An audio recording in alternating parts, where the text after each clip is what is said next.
안녕하세요. 오늘은 2030년까지 그러니까 앞으로 한 5년 정도 안에 투자금 1,000달러를 한 5,000달러 뭐 그 정도로 불릴 수도 있는 그런 잠재력을 가진 주식들에 대해 좀 깊이 들어가 볼까 합니다. 네, 5년 만에 5배라 이게 사실 쉬운 목표는 절대 아니죠. 그렇죠. 그냥 뭐 운 좋다고 되는 건 아니고 맞습니다. 시대적인 흐름, 또 기술 변화, 소비자들이 뭘 원하는지 이런 게 딱 맞아떨어져야 가능한 일이죠.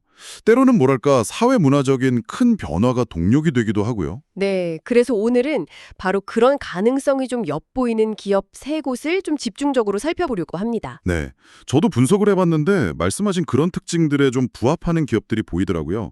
오늘 그 세 기업을 한번 자세히 들여다보면 좋을 것 같습니다. 좋습니다. 그럼 첫 번째 기업부터 시작해 볼까요? 로블록스입니다. 티커는 RBLX고요. 아, 로블록스. 이거 뭐 게임 좋아하시는 분들은 많이 아실 텐데 네. 근데 이게 단순 게임 회사는 아니라는 게 중요하죠. 게임 제작 플랫폼이라고 보는 게 좀 더 정확할 것 같아요. 맞아요. 사용자들이 직접 게임을 만들고 또 다른 사용자들이 그걸 플레이하면서 수익이 나는 그런 구조잖아요. 네, 그렇죠. 로블록스는 그 수익을 개발자들하고 나누는데 작년에 보니까 개발자들한테 준 돈이 거의 9억 2,300만 달러 정도 되더라고요. 우와, 꽤 크네요. 전체 매출이 한 36억 달러였으니까 상당 부분이네요. 네. 그러니까 이게 그냥 게임 하나 만드는 회사가 아니라 창작자 생태계를 만들어서 계속 새로운 게임이 나오게 하는 그런 모델인 거죠. 바로 그 점이 로블록스의 진짜 강점인 것 같아요. 뭐랄까, 소수의 전문가가 만드는 AA급 게임이랑은 좀 다르죠? 그렇죠. 튜브 같다고 할까요? 그 비유 좋네요. 콘텐츠가 마르지 않는 셈.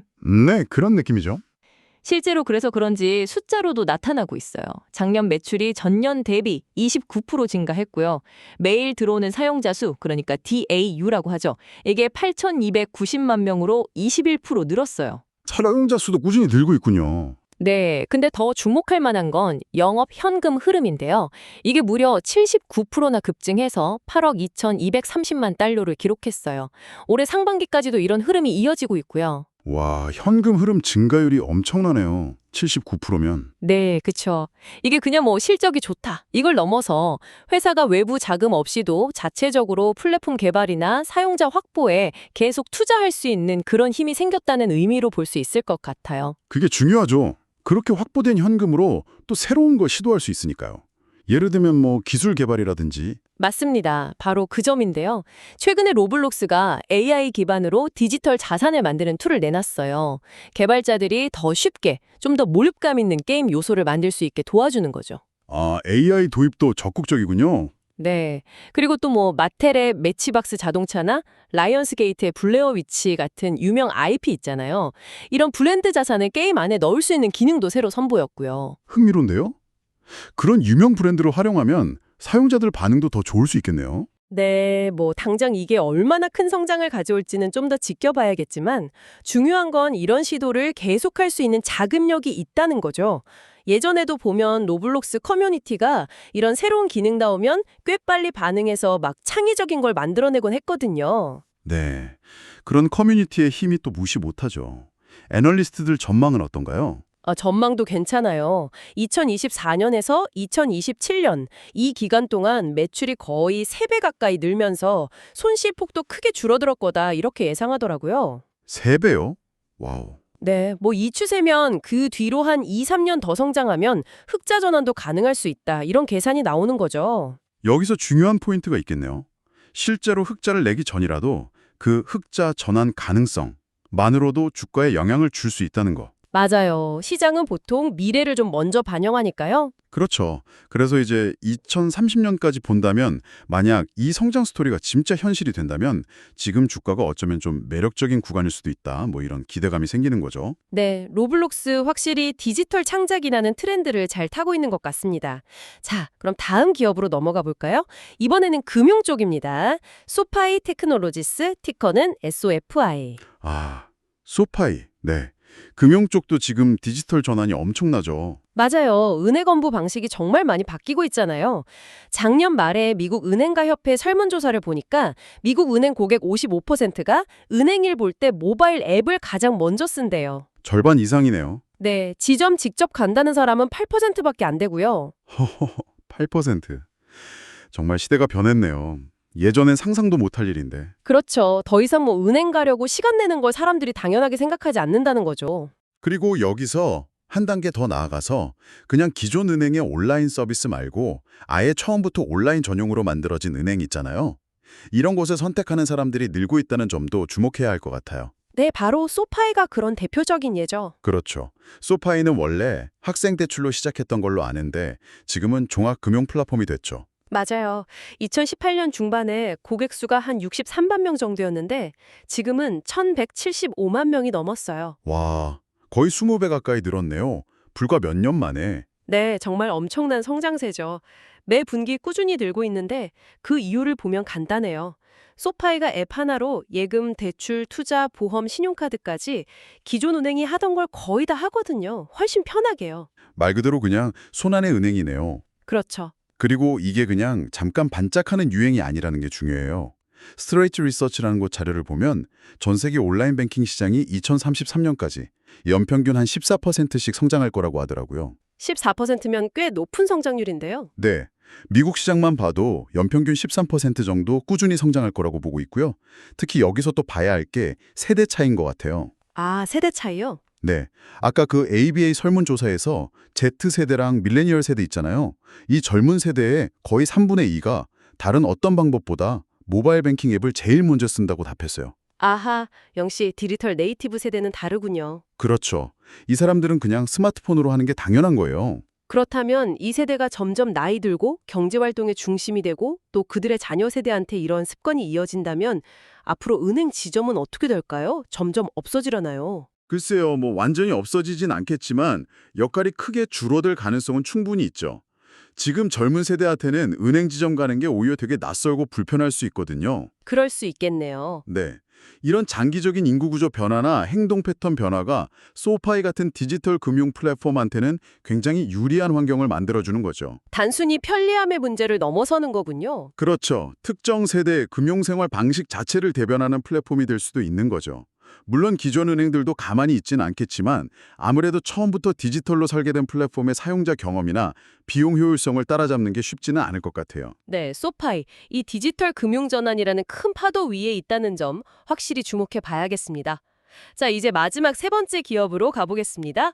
이번엔 전자상거래 쪽입니다. 쇼피파이, 티커는 SHOP. 아, 쇼피파이. 이것도 정말 많이 성장했죠? 네. 보통 아마존 대항마 뭐 이렇게 생각하시는 분들도 계실 텐데, 그보다는 조금 더 복잡한 위치에 있는 것 같아요.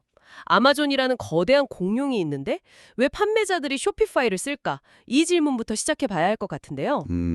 단순히 뭐 아마존 수수료가 비싸서 정책이 까다로워서 이런 이유만은 아닌 것 같아요. 물론 그것도 있겠지만요. 그럼 어떤 이유가 있을까요? 더 근본적으로는 브랜드를 만들고 싶어하는 판매자들의 욕구, 그리고 고객과의 직접적인 관계를 중요하게 생각하는 트렌드 때문인 것 같아요. 아, 브랜드와 고객 관계요? 네.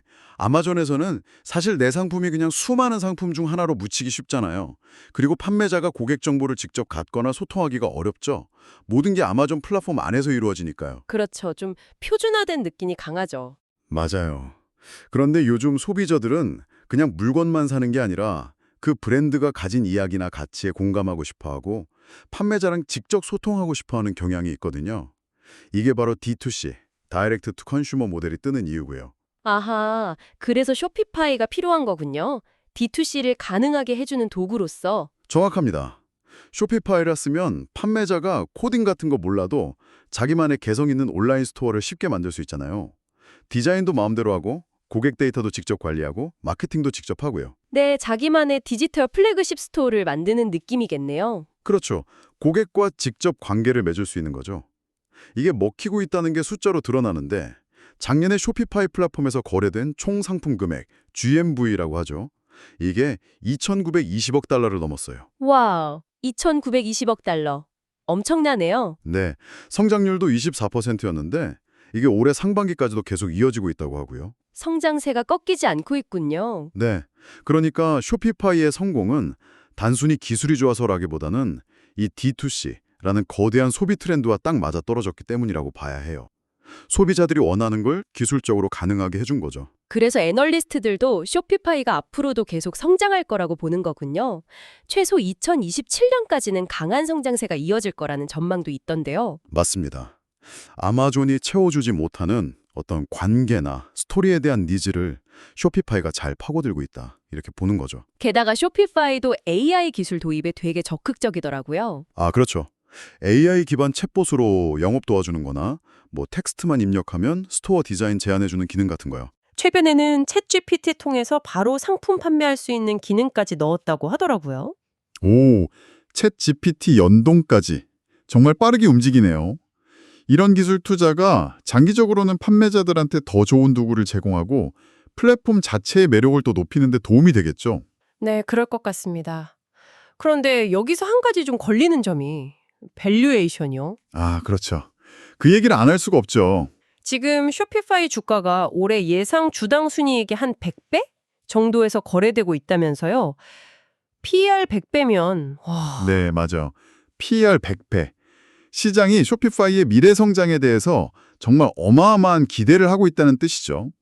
그럼 이 높은 가격이 과연 정당화될 수 있느냐, 이 질문이 나오는 거죠. 그렇죠.